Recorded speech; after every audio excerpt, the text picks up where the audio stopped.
Hello, everyone. Before we dive into today's episode, I wanted to remind you that my book, Drummers on Drumming, is available now on Amazon as both a paperback and an ebook. Based on the Big Fat 5 segment of this podcast, where I sit down with my favorite drummers to discuss the 5 records and stories that shaped their approach to the instrument, this book is packed with insights from the drummers who redefined how we think about the modern drum set. You can grab your copy now by checking the link in this episode's show notes or simply searching Drummers on Drumming on Amazon. So thank you for all the support, and now let's get into the show.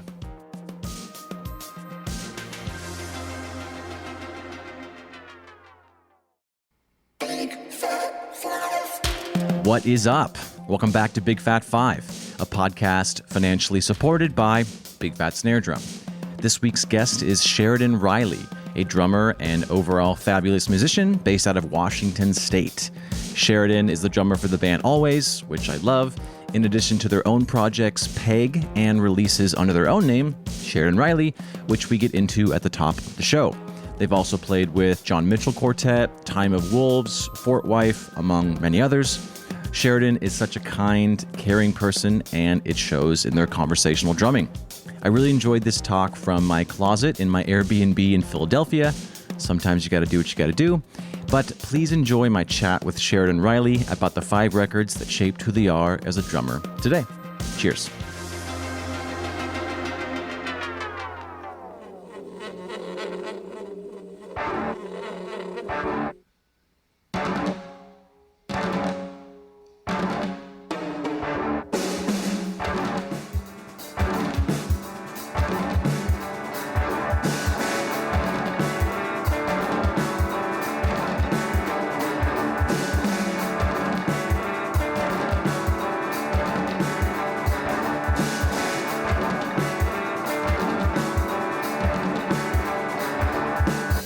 Remember parties? That used to be a thing.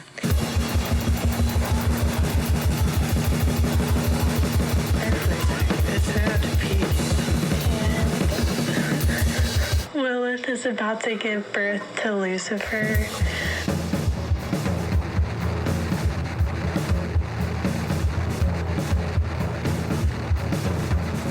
So I do want to talk about your showcase at Nelson Drum Shop, your video.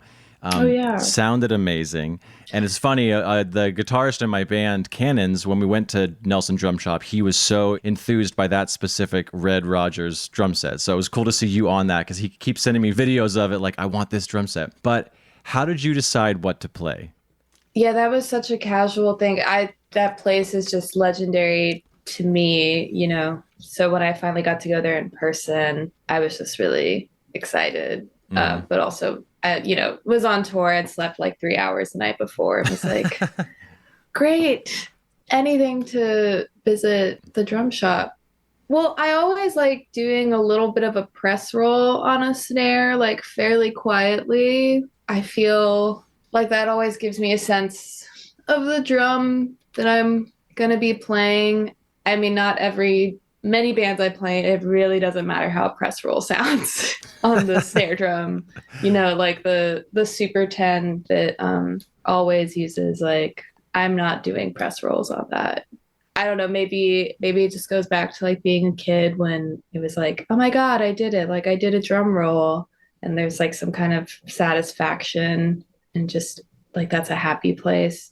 But I guess, yeah, always doing that. But I don't really know. I felt very nervous about what I would play for that. And so I didn't really put a lot of forethought into that. It was just anything to like play each of the drums as much as possible. I like doing Alan Dawson's Rudimental Ritual. Like that was a big quarantine respite for me. So kind of just having like any kind of foot ostinato with some hand stuff on top. I guess that's kind of gotten me in the zone of like doing foot patterns with rhythmic variations on the top. Sorry, I don't know. It's a tough question because again, I could play with bands. I love playing songs, but just me by itself with a beat, I'm like, let's see if I can just regurgitate every other drummer, like rip off every drummer in 3 minutes, you know? Yeah, I was like, okay, the one thing I won't do is I won't do like the bucket of fish, John, like Dazed and Confused thing. Mm-hmm. I only do that at sound check. Yeah. Just kidding. I don't do that at sound check either. I mean, I feel like when you do like kind of a kick ostinato, anything to sort of recalls like 50 Ways to Leave Your Lover. Yep. I mean, what's so fun about that? What's so fun?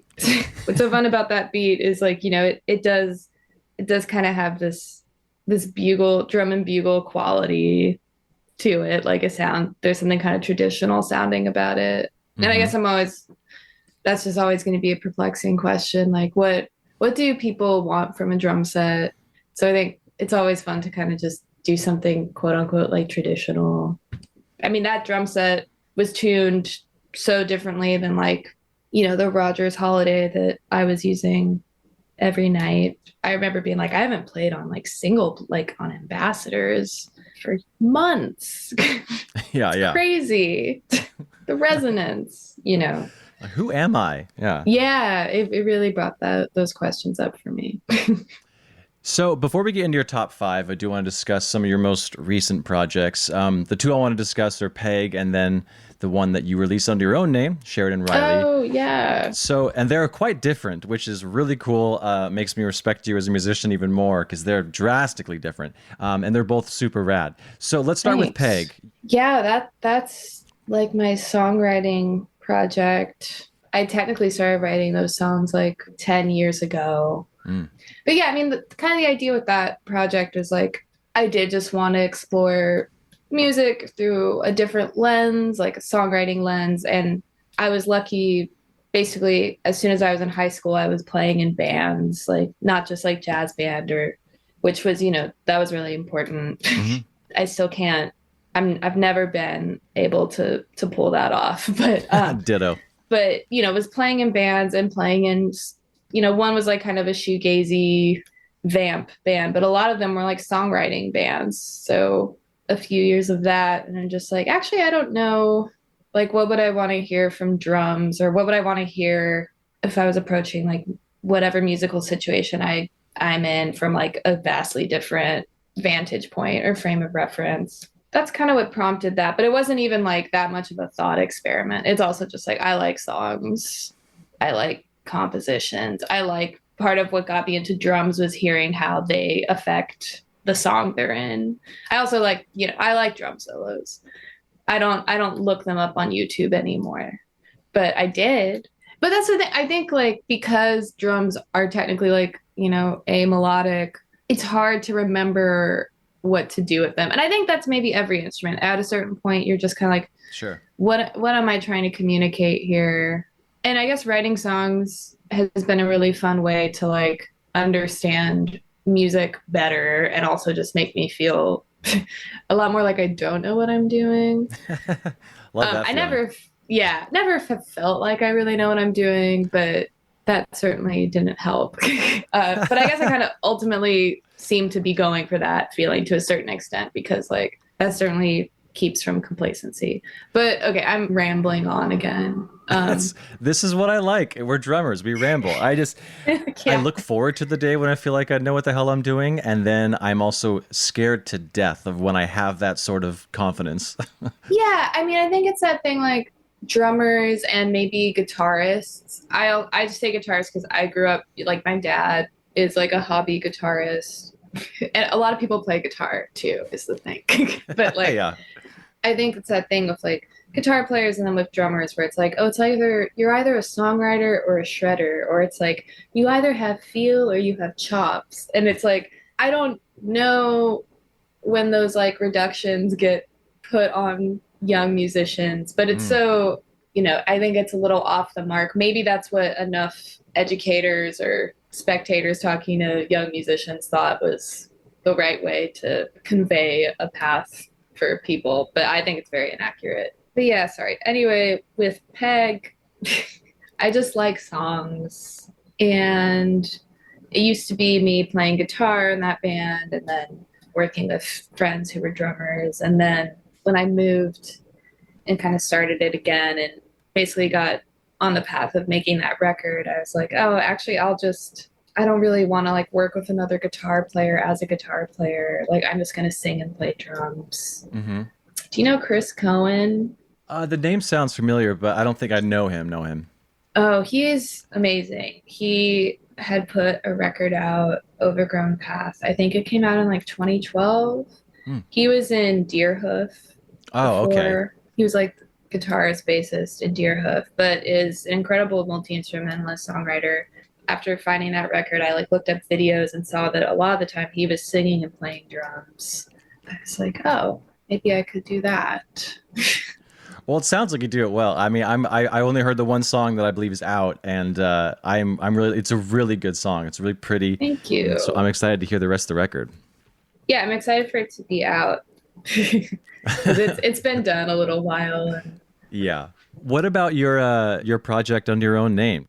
well, that basically spawned out of a friend of mine was putting on a little showcase at a cafe, and he was like, "Hey, do you want to do something like really just anything?" Which, like, side note, uh-oh, but side note, I love little spaces where people can try things. I'm not about to say that that's lost because there will always be a way, I'm sure, but I really like that approach to any craft where it's understood that, like, out of the gate you shouldn't have a product. That's kind of weird. I know that's how a lot of things work right now, and I'm not even trying to shame that.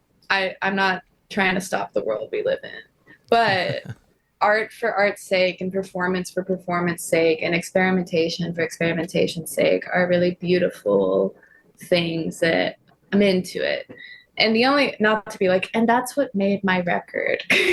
um, that's not what I, but as musicians, it's like we don't, we're always like learning from what we're asked to do. And at least personally speaking, it's like it's important to roughly know what you want to come out of a situation with and what you want to achieve, and have all those like clear understandings.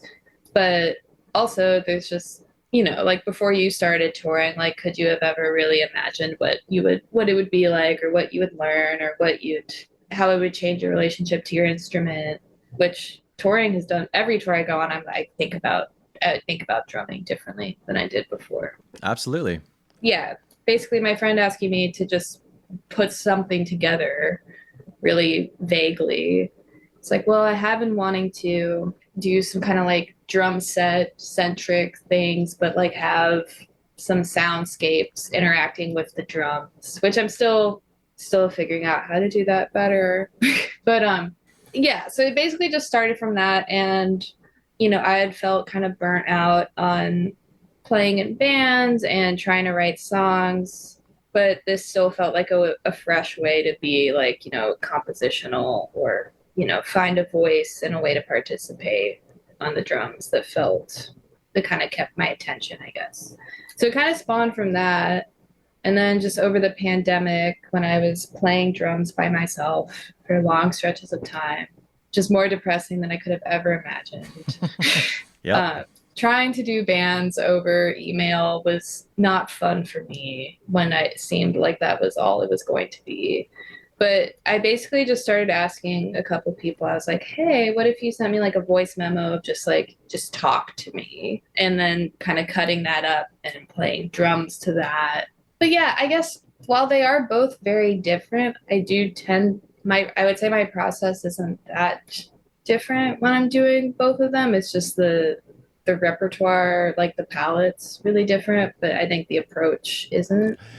Well, it's even cooler because you are having other people do vocals on it, even though you have a great voice. I would do that because I don't sing. Yeah, it really hit home for me how much I really do like working with other people, to the point where I was like, I'll work with a voice memo. Yeah. Like, The yeah. Voice Memos is actually a pretty cool band name. Oh yeah. Okay, you should do that. Well, now it's public knowledge. It's going to be on the Yeah. podcast, so I can sue everyone now because it's time dated. All right, well, yeah, let's just hop into your top five, and you did give me some cool honorable mentions, so I'm gonna try and get a few of those in. Yeah. So it was a compilation called Early Days and Latter Days. They Oh, I like see. have they're in like space suits. In the early days is like when they're young and beautiful, and the later days is like you can tell like some Jameson has been Yes. far too much consumed. Um, I mean, Zeppelin was the first. They were it for me.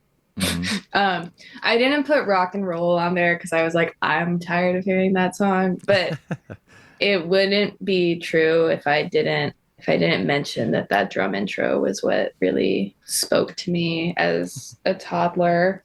But yeah, that was like the first Led Zeppelin CD I got. There was like one computer in the house, and like my parents were very, one of them was always on the computer. So it wasn't like I could, my dad would Napster things, but I didn't have access to like Napster. But just to say, so I had to like really, to go to the store to buy the CD after like enough allowance money, or just like being very clear in my birthday request that I wanted Led Zeppelin. And so I got an early days and later days. But that was the collection I listened to a lot in like 6th and 7th grade. And yeah, I think, Since I've Been Loving You, the space, I remember just being like really like taken by just how heavy that song felt, but also just sort of the way he filled the spaces. He's one of those guys where it's like, his feel and his ear for fills and beats, it was all there. But really any Led Zeppelin song. But Since I've Been Loving You, Babe, I'm Gonna Leave You, like kind of those mid-tempo soul crushers. Yep. Well, then let's just play a little bit of Since I've Been Loving You. Hell yeah.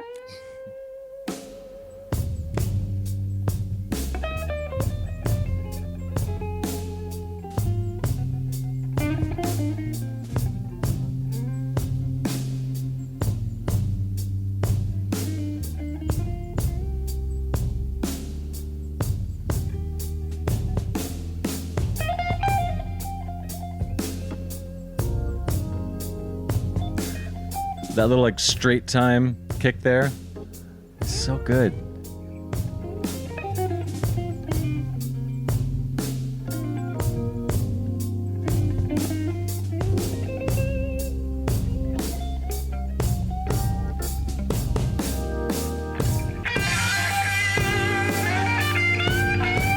He kind of paused on that downbeat.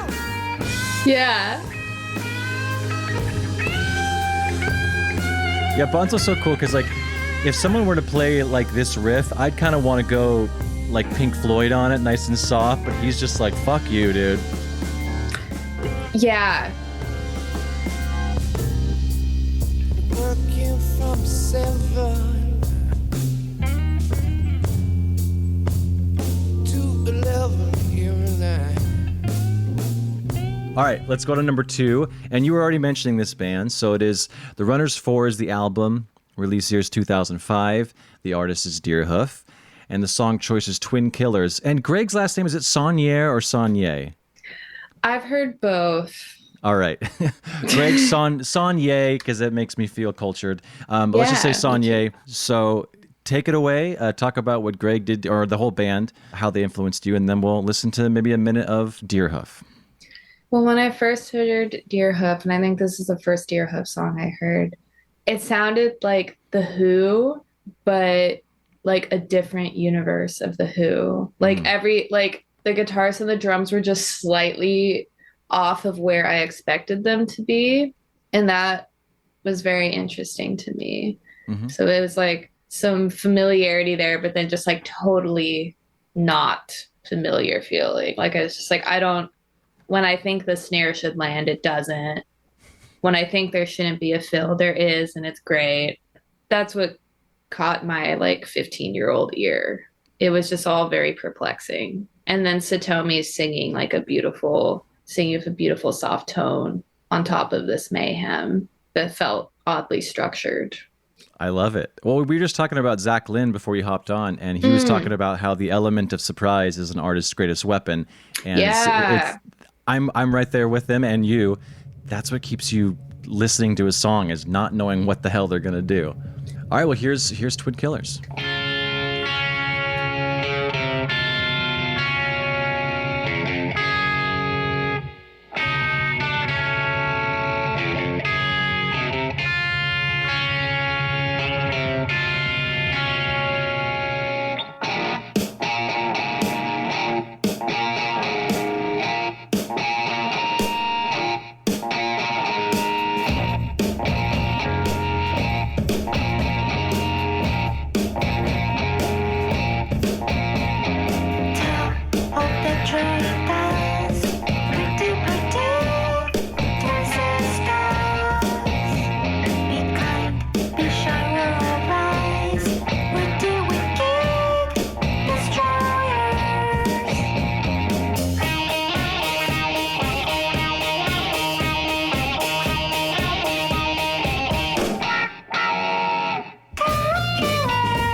to share what we had.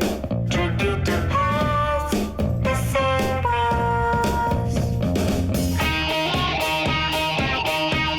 was. Even just like when he's just doing like the hi-hat and kick, it's like the way they're relating to each other. I remember that just being like so weird sounding to me. And I say weird as like a high compliment. Great. Yeah, no, I like I was saying, I want to get Greg on the show. So Greg, if you're listening, if someone sends you this episode, because Sheridan's talking about you, come answer my damn DMs. You believe it? Drummers are into you. All right. Number 3, the album is Look Up Pie Pie, release year is 1969. The artist is The Meters. The song choice is the titular track, Look Up Pie Pie, and Zigaboo. Yeah. Yeah. So take it away, and then we'll listen to some Look Up Pie Pie. Yeah. So behind the beat, the way they're all feeling the time together, I still am in awe. I didn't know that a rhythm section could weird me out so much. And again, weird as like high admiration statement. But yeah, just the space between like the right, left hand and right foot is just so cool. And just the sound of the snare too. Also the set, because I remember being told like, you really got to get into funk drumming. And like, I've since grown to really like Parliament a lot, but it wasn't, that kind of funk didn't really catch my ear in the same way. A cool substitute teacher at my high school was like, well, you should listen to The Meters if you haven't found the right funk yet. And I was like, okay. And I guess I'll give The Meters a try. Never heard of them.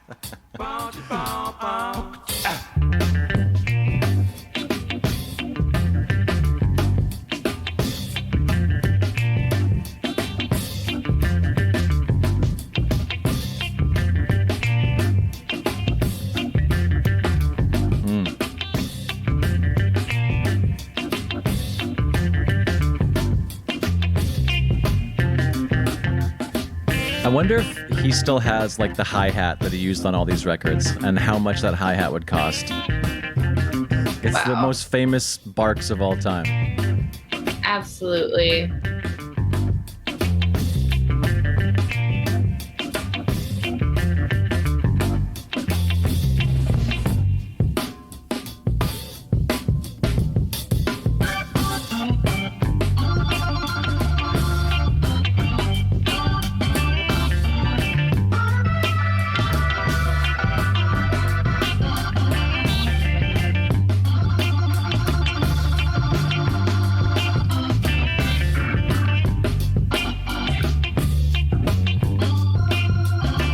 All right, so number 4, Mr. Elvin Jones. Love Supreme is the album. Release year is 1965. Mr. John Coltrane. The song choice is part 1, Acknowledgement, and of course, Mr. Elvin. So, and I'm stoked because he's been, not that he's not talked about enough in the drumming world, I feel like he is, but he's been getting a lot of love on the podcast lately, and I'm so happy because I feel that if you don't talk about these guys, they aren't listened to, So and I want to make sure that he continues to be the legend through the young generation as well. So by all means, take it away. Yeah, I mean, I remember when I first started going to Sam Ash in Cerritos, California, I remember seeing, like his picture and stuff like that. And I remember being like, okay, at some point I'll know who that is and I'll totally get it. Because that's how I thought, at some point I'll get there. Yeah. But yeah, in high school, when it was about time to really listen to quote unquote jazz, naturally John Coltrane, I Love Supreme came up. Yeah, just his touch on that opening beat, the dynamics. I remember just how he brings in the busier ride pattern and just sort of like feeling kind of like the drone of the like feeling that on the cross stick in the tom, and then just sort of how he would like add these rumbles to it.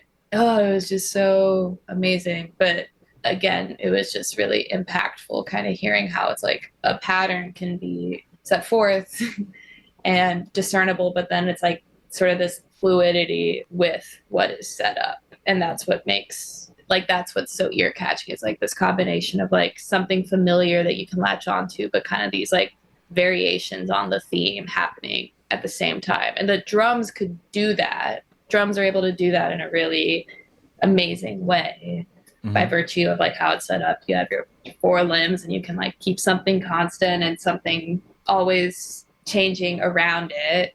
And you know that they are all reusing their instruments to like really try to make a better world. Yeah. That's again, yeah, I don't know. It's annoying to like verbalize because there's people have already talked about it so much, but it's just really beautiful. So beautiful. Yeah.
All right, so number 5, the album. I need to call this podcast "All Right, So." That's like my transition, like dissolve to black phrase. All right, so A Ghost is Born. The release year's 2004. The artist is Wilco. The song choice, you have 2 of them, which is at least that's what you said. And then 3 of them. At least that's what you said. Spiders and Muzzle of Bees. That's okay. Just listen to the whole record. I mean, I always say this about, I just ask people to pick a song. So yeah, let's just talk about A Ghost is Born, and then we'll play one of the 3 songs. Well, at least that's what you said is the first song. And I felt kind of funny about like back-to-back first songs. But well, Glenn's so inspiring because he has such a great rock feel, very present drummer in like song context, but then also has this whole other world of percussion composition that he does. And he's just so innovative with the acoustic and electronic realms in just like a really captivating way to me. At least that's what you said, like that song, just the drumming on there just really is just really dynamic, and it's really heavy, but then it just really, it's so hard to play with weight, but then not get bogged down. That's something I'm always trying to do, is not play too heavy, to sort of be able to transition out of like, you know, just way to just like float like a butterfly and sting like a bee, but on the drums. And I feel like all these drummers that I mentioned are really amazing examples of that. And Glenn is no exception. Great playing, great ear for his drum set and his cymbal choices. Just really, again, like all these drummers, just musicians that have a vision for what drums can do for a piece of music through their tone and how they're played. Well, I think you do that, and like going back to that Nelson drum shot video, I was watching it and I'm like, how do they play so deliberately with such control, and how like a lower volume, because you were kind of just messing around. So it sounds great. It seems like you're doing exactly what you feel you look for in other drummers. So good job. But which one do you want to listen to? The first one, or Spiders, or Muzzle of Bees? Maybe at least on what you said, but the drums don't come in for a while. I could fast forward a little bit. Okay, yeah, maybe do that.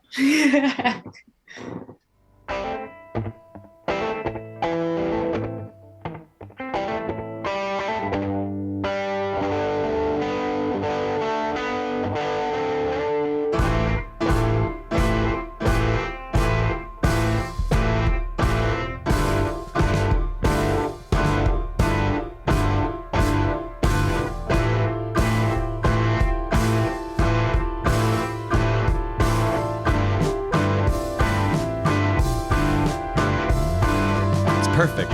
It's so perfect. I mean, not to be a gearhead, but I want to know what hi-hats he's using. Those like sounded so good. I love your love for hi-hats because it's really important. It's honestly, I'd say it's the most important. Yeah. Yeah. I know he uses like dark. Yeah, he has K's dry custom maybe at one point. But yeah, I don't know what he's using on this recording. Yeah.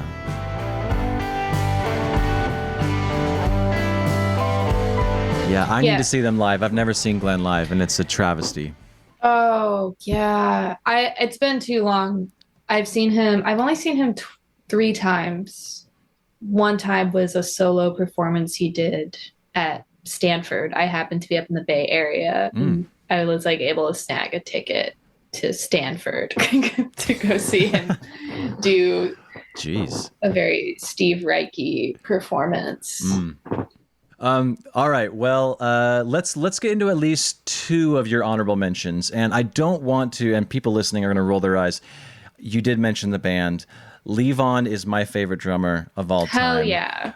But I talk about him so much. So I think for the sake of my listeners not skipping to the next episode, let's sure thing. Let's maybe focus on 2 other drummers that at least on this podcast don't get enough love. So let's go to Chad Taylor. Slon, is that the name of the album? Mm-hmm. Okay, Slon by Chicago Underground Trio, and the song is Protest. But yeah, Chad Taylor, I really know nothing about them. So please take it away. So I randomly picked that CD at Fingerprints Music in Long Beach when I would like do my weekly search. Yeah, he's an amazing drummer. Like strong jazz background, is also like he'll post videos on Instagram of like Imbira meditations that are really pretty. And around the time that I found out about him, he was also like on tour with Iron and Wine. Like he was their touring drummer percussionist. He just has like a really driving and lyrical style to his drumming that was really exciting to me. I saw him play last year with James Brandon Lewis, and it was just a sax and drums duo. And they were so good. Yeah, just his phrasing around the kit is phenomenal, and it's like driving and meditative, and yeah, I just love what he does in music.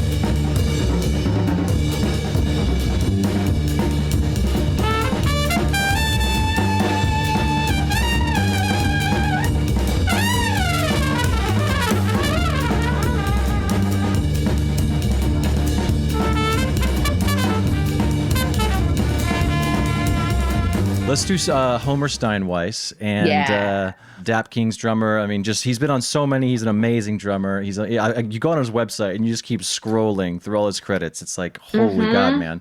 Yeah, so he was on, the record you chose was Back to Black by Amy Winehouse, the late and great Amy Winehouse.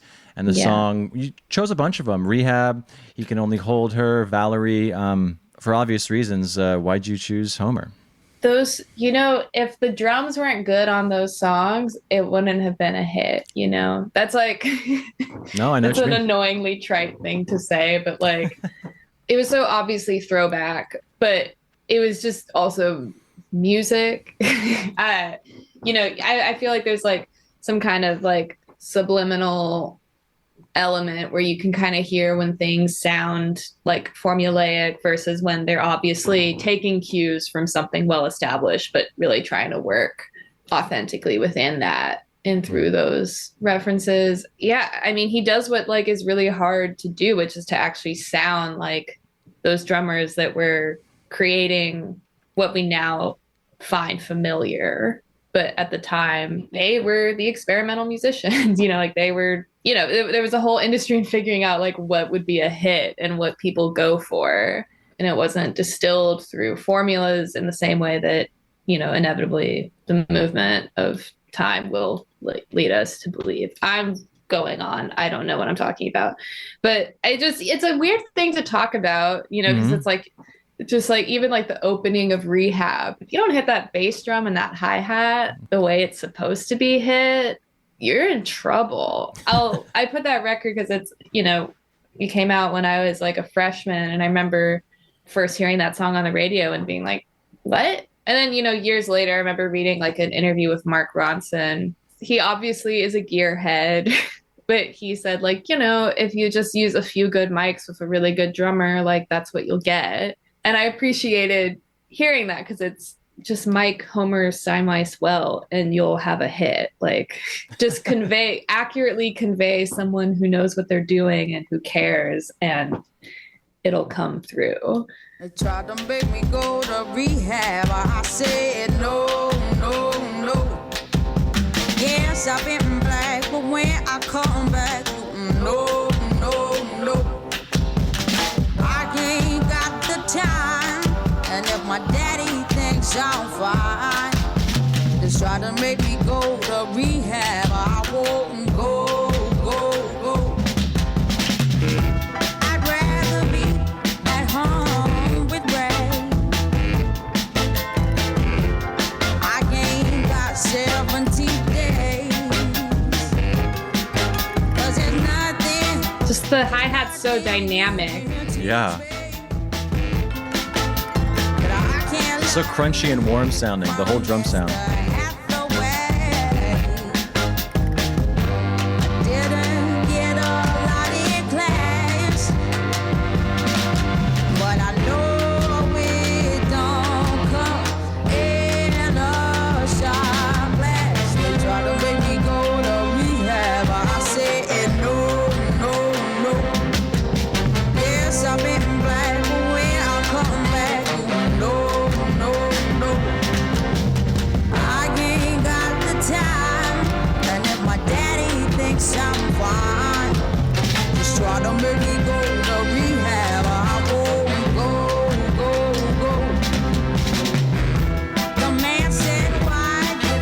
So this is your platform to, and we did talk about it at the beginning of the show, but do some self-promotion. Where can people see you live? And of course, you have some music coming out. You have music out now. So go, and then I'll let you get on to your busy day. Yeah, I guess nothing really to promote other than, like the record's coming out. The Peg record comes out February 24th, and it'll be available on all streaming platforms, and it's coming out through Ruination Records, a small but formidable label based in Brooklyn that I think is really great. I've found a lot of great music through that. Awesome. Well, definitely go support you on Bandcamp as well. Hell I'm assuming yeah. it's going to be that's where people should go. Bandcamp Friday, order my record. Yep, absolutely. All right. Well, I'll let you go, but it was great talking to you again. You too. Bye. All right. Bye.